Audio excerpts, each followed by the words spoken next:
Hey friends, buckle up for a new episode of the Seller's Journey podcast with Uvaro CEO Joseph Fung. Our next guest, Tanpreet Anand, has seen his career take him around the world, from India to the United States to his new home in Canada, where he landed at Citylitics and, hear this, hit 200% a quota for his first 6 consecutive quarters.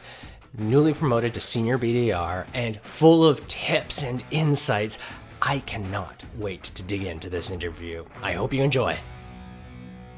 Tanpreet, thank you so much for joining us. This is going to be so much fun. It's so good to catch up. Hey, pleasure is all mine. Thank you for having me. You've got such a delightful journey. We were just chatting before we started recording about how it's been a bit of a 360. Your journey, I love so much because there's been so much change. There's been big events. You've learned so much. But to kind of anchor where we are right now, you've got a pretty wicked role at a fun company. Can you help our audience? What are you doing and what does the company do? Yeah, so I think obviously my journey started as an internal reference from Uvaro when I completed my course and I joined Water Hub back then, which is now Citylitics. So I've I started as a BDR and I have jumped a couple of positions to now be a BDR team lead and I'm now obviously managing new BDRs, and then I would be probably owning the whole sales enablement or sales operations sort of a role on the BD side for my company in the future. So it's pretty exciting for me to obviously be in a position which started with Uvaro and now be in a situation where I'm actually leading a team. But as a company, I would say obviously we do market intelligence. It's an amazing place to be. We analyze public data to predict what kind of projects are going to come up in the future, which is an amazing thing.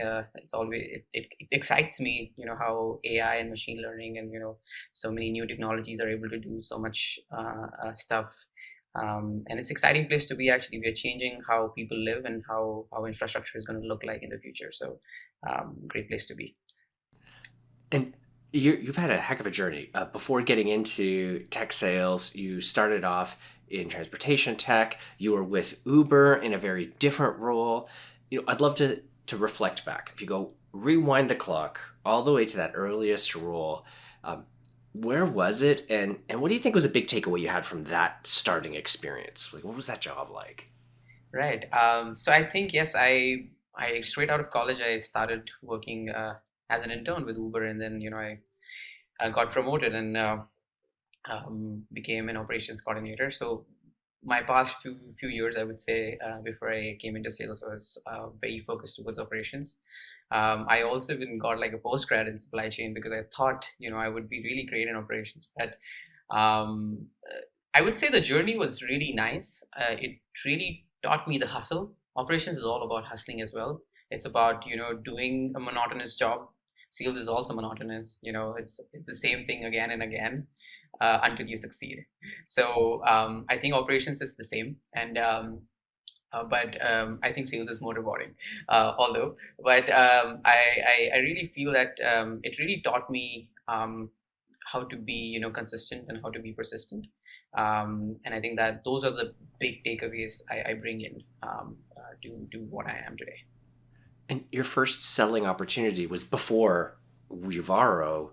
How did that come to be? Like, what was the situation there? What was it like? And what would you take away from that? Yeah, I was actually it happened to me very unknowingly. I obviously joined as an operations manager for a company which used to make electric trucks. So my role was to write bids. So we used to actually my role was very operational in terms of, okay, this company is interested in applying for an electric grant. Now I need to figure out all the operation stuff and make sure that everything is happening smoothly. But because we were such a small company, one day my manager asked me that, hey, would like to make some calls, or would like to send some cold emails to actually reach out to new clients. And to be honest, for me, I don't know if there was an option, but I thought it would be an exciting thing to do. I was very unorganized, to be honest. I didn't know what an ICP was. I didn't know what how to really even prospect. I didn't know anything. There was no structure to me reaching out. I used to send the same email, same copy paste email to every single prospect. It was just a task. I would say it was not a job. It was a part of the job. So I didn't even really know what to do. So it was a pretty. When I look back, I don't know if I was doing a job, but this is the salesperson me who's saying that right now. But maybe in my head, I was doing a great job that time. Well, I think that's all of us. I think back to my first pitches and the first times that I sold or raised money. It's embarrassing thinking back to those now. So yeah, I think that's human. That's part of the process. Yeah. Okay, so off the side of the desk, they go, okay, we'd like to make some calls. And I mean, selling is like the toughest role in the company. And they're saying, hey, do you want to do this on the side? I'd love to hear, take away, what you said, what went badly. Like, you think that you're sending the same emails, that, you weren't really pleased with the work, but what worked well? Like, what did you learn from this? What did you take away from doing that? To be honest, I had a couple of conversations, and I felt that this is something which obviously I think what went well was majorly my approaching skills. I didn't even know how to approach people. It was very new for me, like how to even be in front of people. I never had a customer facing job. Sales is like operations is all about being internal. You're just between your team. So I think the biggest takeaway would be of how to be actually in front of people.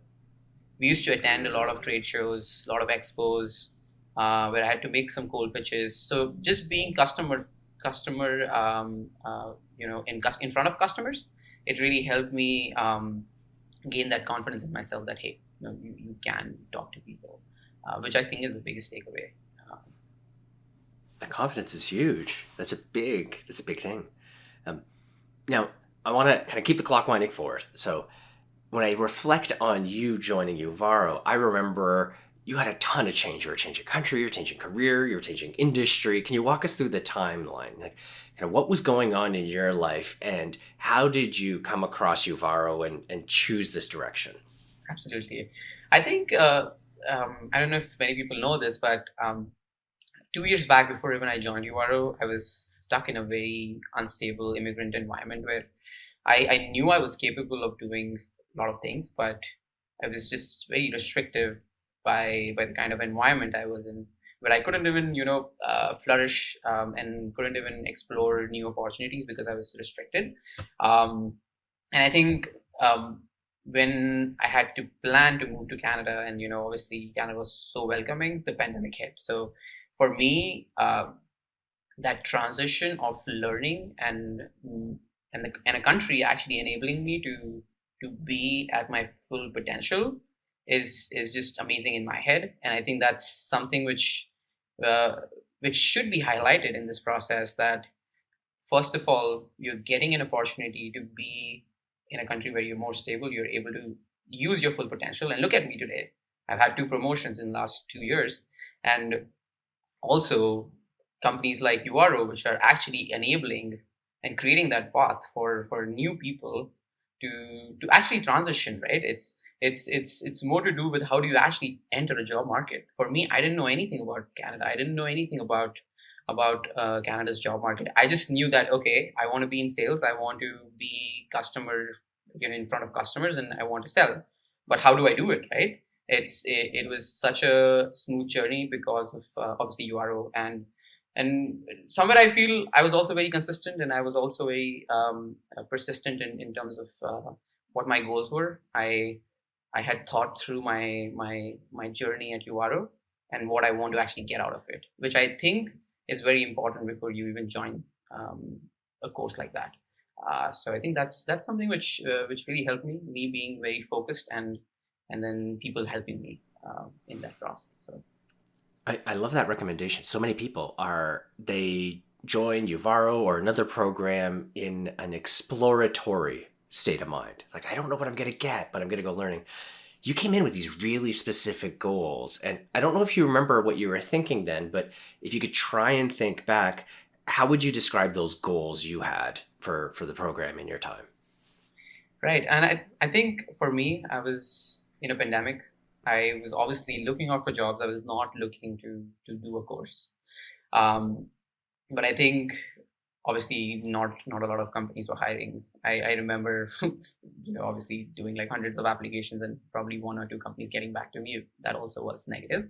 But coming back to the point of how I made up my mind was, I think I spoke to people, and I it was not, I think when people come into courses like Uvaro or any other company, which is obviously going to help them get some knowledge, for them I think they're thinking about an end goal of getting a job, which I don't think is is the whole motive.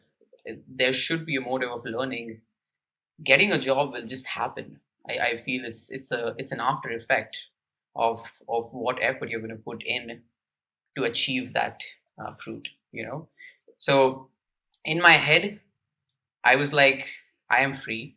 I don't really have a lot on my plate right now. Let's probably get some knowledge. And if I actually get a job out of this, why not? Or I will at least spend some time productively. So I really feel that people should be very focused in terms of, okay, where your skill set is at right now. Do you think actually getting expert opinion or expert knowledge is going to help you level up?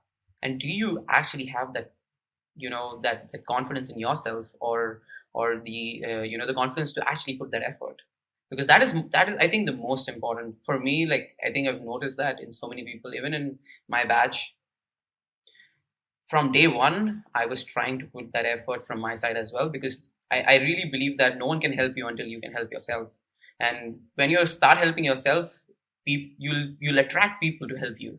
And I think that's what happened for me. People were getting attracted to me because I was putting that effort, and because they also want people who are putting efforts to be successful. And I think that's I think really important for you to really show that you are capable of it. And I think until today that works for me. That I put the effort.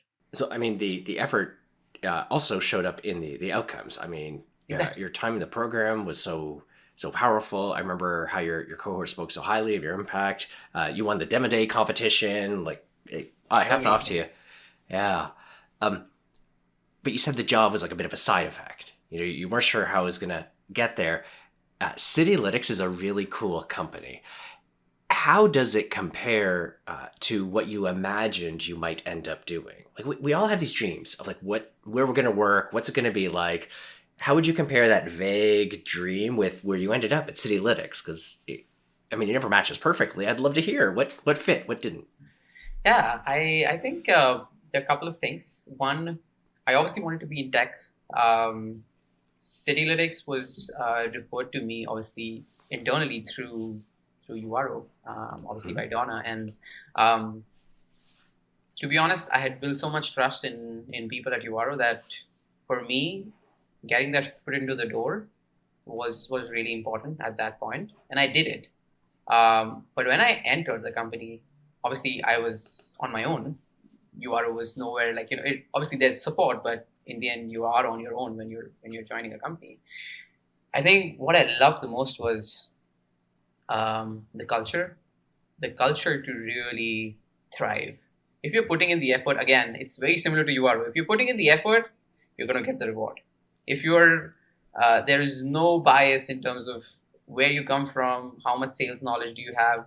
If it's like, you just do your job and you're doing it consistently, you're showing persistence, you're going to get the reward. And I think that's the major thing which I think I've lacked in a lot of previous companies I've worked in. Um, the ability to just highlight and showcase what you do and actually getting rewarded for it. I think that's one thing. And also the product. I really feel our market is doesn't have a product like ours. It's so, whenever I talk to customers, they need it. So for me, why would I leave something, or why would I not be encouraged to invest more in it when I know that there is a need of this product in this market, and our market just keeps increasing. And I'm talking to all these big companies every single day, like VP level, EVP level employees, and my confidence is just like through the roof. So it's exciting. It's exciting that I don't get bored with my job, and this is the thing that keeps me going. So that's a nice segue. You spoke earlier about how you had 2 promotions the first couple of years. I've already kind of cracked open. You did really well. You won the demo day competition. You're a very humble person, so I want to give you that chance to brag a little bit. I remember right after you landed your role, you hit a couple of remarkable milestones from like quota and growth, and not asking you to disclose anything confidential to the company, but can you share a bit more about your accomplishments? Because it stands out, and would love to share a bit about what you accomplished. Yeah, I think there's a very interesting story to where I think I would like to start with my low and then go to my high, Okay. because low is where people want to know that, people start bragging about themselves. But first week of me at my company, I had a few practice sessions with my team of actually doing cold calls. I was I have to say I Plainly, it's like, yeah, okay. no, it was like for me, like I did a couple of calls. I lacked confidence so much. Oh, Um, wow. I there was I think first week my manager was like, "I'm scared," like we obviously, Wow. So it was from there to me 1.5 months later hitting 250% of my quota. Wow. And I think the only thing which mattered to me was that I obviously I think it was pretty normal. That hitting that low was so normal for me because I didn't know, obviously, like I've never done cold calls before. Like in my Mhm. previous company, I was just sending emails. I said, like, I'm just sending the same email all the time. So when I was able to crack that, and I think it was a journey where it used to keep me awake in the night of, hey, how can I use my knowledge which I have gained at Uvaro to actually implement it in real life now? Because learning something and implementing something is totally different ballgame. Uh, Mhm. and I think what worked for me was that I stick to the basics of what structure do I need to bring in, and that is shared by UR, right? Like, this is the structure you need to follow. But I changed it according to what the company needed, and it was not our company is not a typical SaaS company. And I think that's what I changed in my head, that, hey, I need to change my approach to what this industry needs. And I was able to crack that in 1 week. And then there was no looking back since then. Since then, I would say it's been 18 months and I have never hit less than 200% quota in my company. I've 1 second. always been Let me above repeat 100%. this. It's been 18 months of being over 200% of quota. Did I Yes. hear that right? Yes. I think there would be a couple of months, probably December, I would have gone down, but that's just because of me working only 15 days or 20 days of the month. So, Yeah, it's a time off does that. but uh, I've seen a low, so, but here I am, like it's exciting. that's powerful. That's really powerful. You shared a bit about how you applied your lessons from Uvaro to the role, and a little bit about just kind of resiliency in the role. We often hear from folks that they try to get into tech and they feel like they have no applicable experience, even though they've had multiple jobs. So I'd love to ask, as you think back to your earlier work, maybe the role at Uber or the role in transportation logistics, Mhm. is there anything you would point to as something you learned there that you're able to apply now in your current role, like transferable knowledge? Right. I think one thing when I used to work for Uber was I used to talk to a lot of driver partners. So I Hmm. think there was a lot of problem solving happening at that level.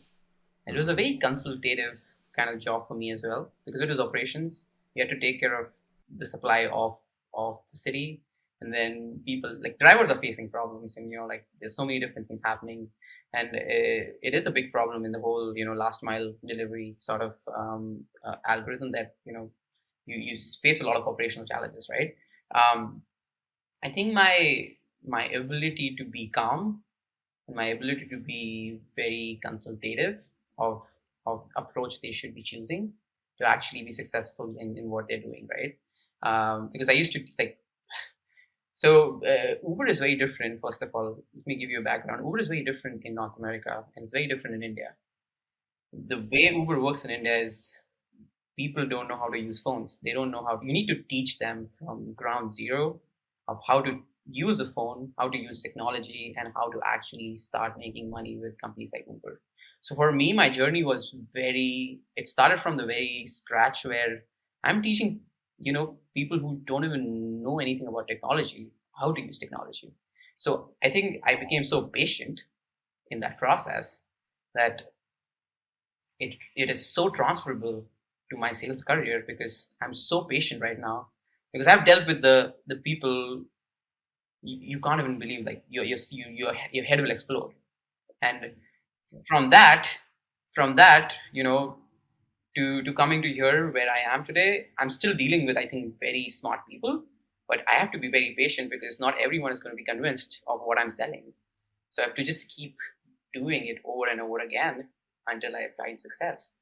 So I can relate so much of me being so patient, and learning that patience very early in my career, uh, and it transfers right now. I think not just with, I would say, not just with my customers, even internally when I'm handling people in my team.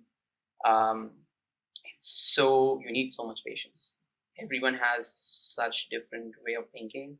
Everyone has a different way of dialogue. You just need to be very patient with people and communicate things in the right way. Yeah.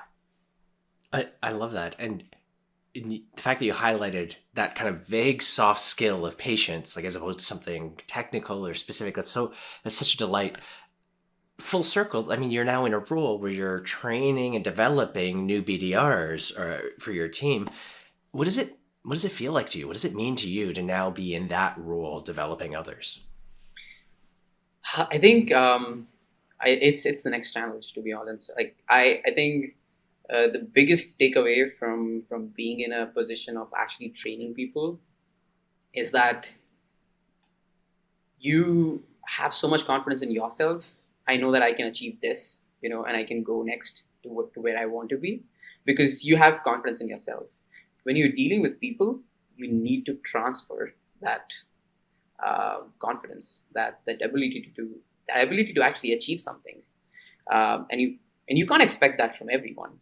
Everyone will have different goals. Everyone has their own limits, and I think that's the biggest learning. That uh, don't expect everyone to be the same as you. Everyone has their own way of doing things, and that's what I always wanted to learn. To be honest, that's the biggest skill of actually how to manage people, and bring out the value from a team, right? Um, but it's still a learning journey. To be honest, I don't know everything about it, but I hope in the future I do. Uh, yeah. Well, on that, getting the most out of folks, being patient, tailoring it. If you were speaking to a brand new sales rep, they just taken on a job, they're in the first couple of weeks, or maybe it's to yourself during that first week and a half, and they're trying to develop their first cold calling plan. What advice would you have for that person in that situation? How would you help set them up for success? I think the most important thing is to find your low. I would say, just because the more hammered they get, and the more, even if customer centric, right, you show them the real world. I think the if I'm running a practice session with a new BDR, and I would obviously highlight the positives, but the reality, the more they see the reality very early in the game, the more they're going to be successful in the role, because that's what happened to me. I saw the reality of being a BDR in my first week, and then that just taught me that, okay, it's not a beautiful world out there. You have to be tough. You have to be, you know, looking at different angles to be successful. And I think that's what I would transfer most, because if they know how to, if they're not scared to lose, they'll always be successful. So I love that. We've covered a lot of territory, a little bit about where you've come from, how you navigated Uvaro, how you've accomplished so much incredible success. I'd love to wrap up with kind of one last direction. And you've shared a bit about how enthused you are about your current role, but I'd also love to know, what are you working on next? I mean, the company is growing, you've got more responsibilities, you're trying to develop and grow. Where are you heading? What are you aiming at next? to be honest, I really want to hone in on my public skills in terms of managing people, while also being analytical. I think there is a big role in sales ops, or just sales enablement, where it's not just about people management, but also the numbers, because in the end, it's all about numbers. I want to really be a guru in terms of knowing every single thing about how top of the funnel works, and how I can really have the best team we've ever seen in terms of outreach or reaching out. It's just I want to know everything about this world, and actually be probably, I don't know, I would love to be a VP or director of I would say business development, or just top of the funnel someday. But that's what I'm aiming at right now. There is much more capability to me. I know that. I'm not going to stop at a VP or whatever SVP levels. Obviously, there's much more to me, but it's one day at a time, right? And for me, that's something that I want to reach at right now. So, but it's going to be a slow process from here. It's not like it happens overnight, but I'm ready for it. I can't wait till we're interviewing the VP of Sales Development, Tanpreet Anand. It's going to be a blast. This would not be a sales podcast without the opportunity to pitch. So would love a quick recruiting pitch from you to wrap things up. Your team is growing. So folks are listening in and they're trying to figure out where they want to go next for their sales career. What makes Citylitics, your team, what makes you guys the best place to work at? What would you point to? I think if you want to work for a company which actually, not just cares about numbers, but actually cares about you, this is the place to be. We are a team who are, we are achieving targets every single day, but we also respect every single salesperson who comes into our team. And it's not just about being a BDR here. We have doubled our team in the last 1 year. There's so much growth. You can't even imagine what you're getting into. It's a rocket ship right now. And you've seen my journey. You could have a similar journey, to be honest. You just need to put the effort. And we're hiring for 4 BDRs. I don't know how many more would come in the next few months, but it's really exciting time for us here at Citylitics, and I would join anyone. If you love my journey, I think there are many more in this company who have similar ones. So. Love it. Thank you so much. Tanpreet, thank you for your time. Thanks for sharing your story, and I can't wait to chat again soon. This has been a blast. Thank you. That's it for this episode of the Seller's Journey podcast. Thanks for tuning in. Subscribe for more episodes, connect with us on LinkedIn, and join the movement towards finding career success today.